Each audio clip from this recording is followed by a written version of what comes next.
all of this checking what's going in and out. If you don't have the right papers, you know, it's no-go. That's the way this cell works, the membrane.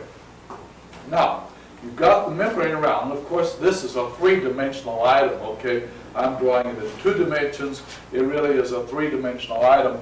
There's the main office. Another way of looking at this is that this is the fence around an industrial complex, okay? And you've got the gates all around here. And sometimes it's a passive sort of a transport that takes place through here. And sometimes the cell actually goes out and reaches and gets something. So sometimes it's like the cell membrane moves in such a way as to enclose something. So there's all kinds of movement that can take place to move things in and out through the cell. So this is the fence around the industrial complex. This is the boundary. And then you have the head office. And the head office is the nucleus.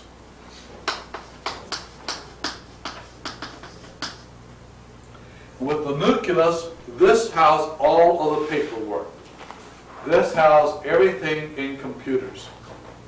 And this is where the directions come from as far as the activity of the cell is concerned. The cell does not have the ability to see what's going on.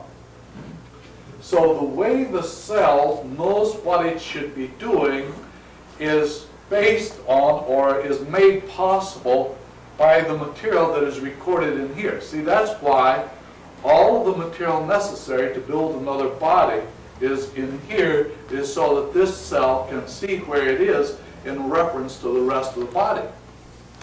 And you know that in here, in most all cells, there is enough information in the nucleus here to rebuild another body just like the one you've got, called cloning. Okay? And so it is with all of those diagrams, all of those blueprints, that this cell knows where it is. It's like being in a giant office building, you know, on the 10th floor, and you don't know where you are. And so you are very appreciative of that map beside the elevator, that you can see where you are, what floor you are on, and where the corridors go from there, so that you can get around to whatever this suite is that you're looking for in this giant building. And the only reason you know you're on the 10th floor is that's what the elevator says. And the only reason that you know you're in the center of the building or on the outside edge of the building is because that's what the map says. And that is how you know where you are, and that's how this cell knows where it is and what it's supposed to be doing. So you have all of the genetic material, all the records and everything in the nucleus here, and all of the information necessary to direct this cell as far as its activities are concerned. Now that's the head office. There's no work done there as such. This is where the DNA is stored, and the DNA makes up the blueprints to direct the cell and the other work it does, and the work is really done out in the yard, naturally. Okay? So I've been in an industrial complex, you know exactly what I'm talking about. It's out in the yard. That's where the welding goes on. That's where the crushing the rock or whatever it is that happens. This is where the carpenters are working and the scaffolds are being built and whatever. Okay, it's all out here. Okay, now out here, these parts out here are referred to as organelles.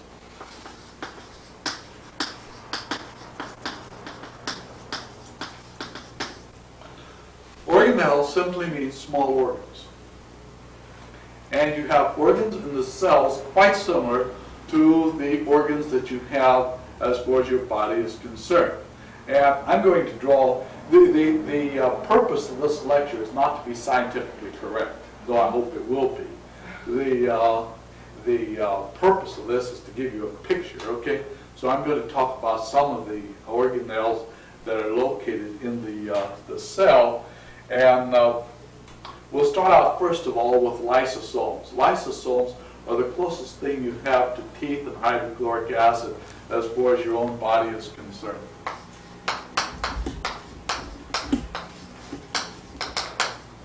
Lysosomes are like little plastic bags of hydrochloric acid. Okay, and whenever an ingredient comes into the cell membrane here, or when certain ingredients come in, it's like this plastic bag attaches itself to this ingredient and takes it in and breaks it down even more so that it can be utilized by the organelles that are in the cell, particularly one organelle that is called the endoplasmic reticulum. That means a certain sort of a construction inside of the cell. And when you see one of those drawn, they will look something like this.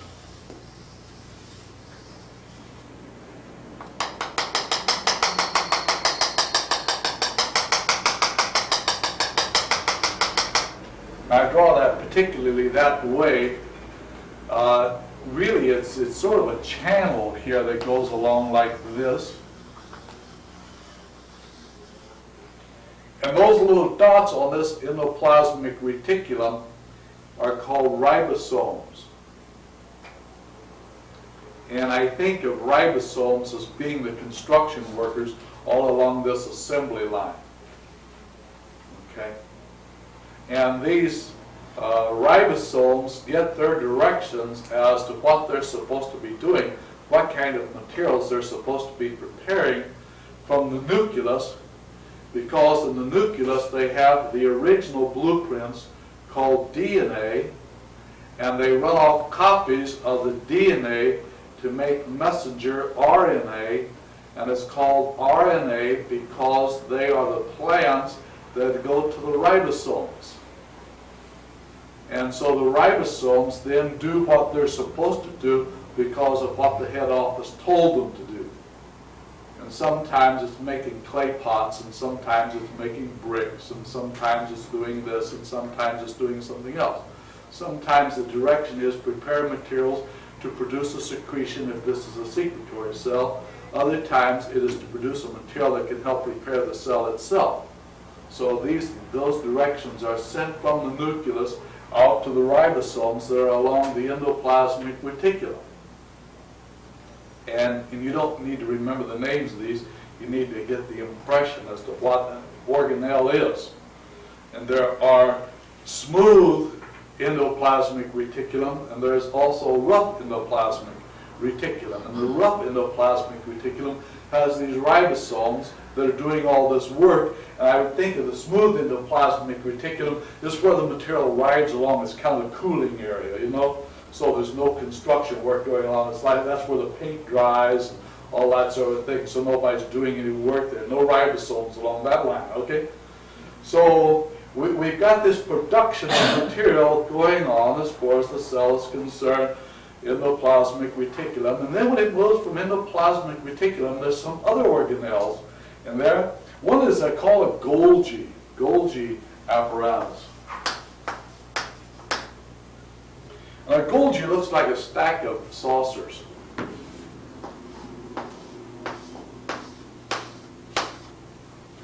And a Golgi is found more in secretory cells than like in muscle cells. And a Golgi is able to take material from the endoplasmic reticulum and put different chemicals together and produce things like amylase and lipase and enzymes and hormones and all sorts of things like that, whatever the particular function of this cell is, whether it be in an endocrine gland or whether it be in a digestive organ or whatever it is, this secretory cell can put its stuff together. Okay? If this is a muscle cell, it would have what is called a mitochondria. Not a, but many.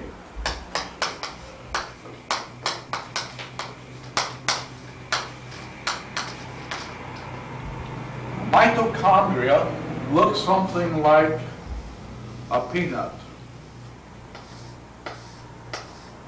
with baffles inside of it, or like a big foot or whatever it is. more like a peanut because it's three-dimensional. And a mitochondria is able to take the materials produced here in the endoplasmic reticulum and mix them with oxygen so that you have units of energy.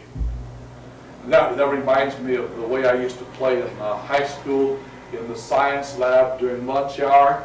I could take phosphorus and charcoal and sulfur and saltpeter, and by individual stuff like that, they were nothing. But if you take all of those and mix them together in the right proportions, you've got gunpowder. And if you use a hot wire by shorting out a battery, you can make it burn, which creates a terrible smell and a lot of smoke, okay? Depending on how much sulfur you put in it, okay? How much charcoal you put in it, how much phosphorus. You can mix it up in all different kinds of ways. And they always knew I'd been playing in the laboratory whenever they came in at the 1 o'clock class and found the room full of smoke, you know? You could use a spark gap, you could use all kinds of things to make this stuff burn.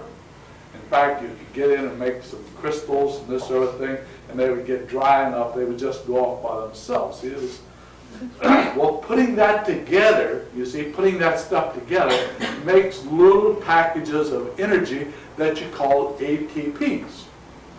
So the mitochondria takes all this stuff, puts it together out here, sets it aside, and whenever the stimulus comes into a muscle cell, it will cause these ATPs to go into action and produce contraction as far as the muscle fiber is concerned. And you've got movement.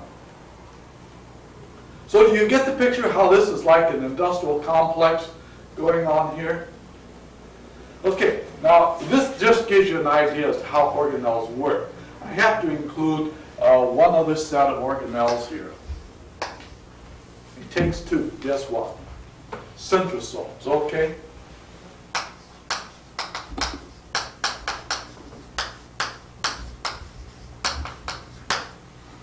With centrosomes, you have the process of reproduction taking place.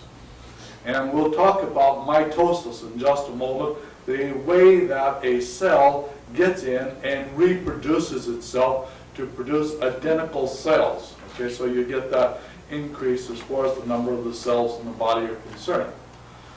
Okay, now, what I've talked about so far has been membranes, the nucleus, the organelles, and then the one thing I have not put in here yet is how all of these organelles are suspended inside of this cell. Well, there's a jelly-like fluid that makes this up like egg white, okay, like egg white, and that is called cytoplasm. Okay, so I'll put cytoplasm.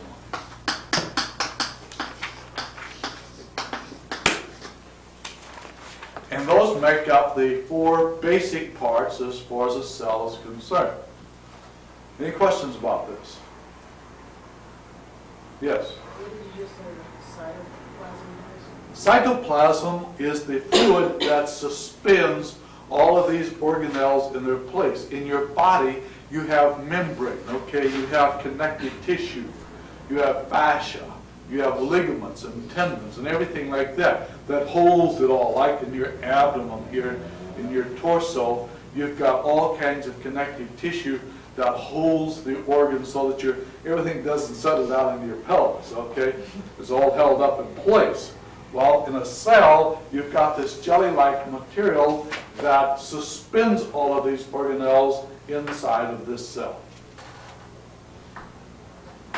So you got the picture? All right. Multiply that times 500 trillion, and you've got a picture now as to what's going on as far as your body is concerned.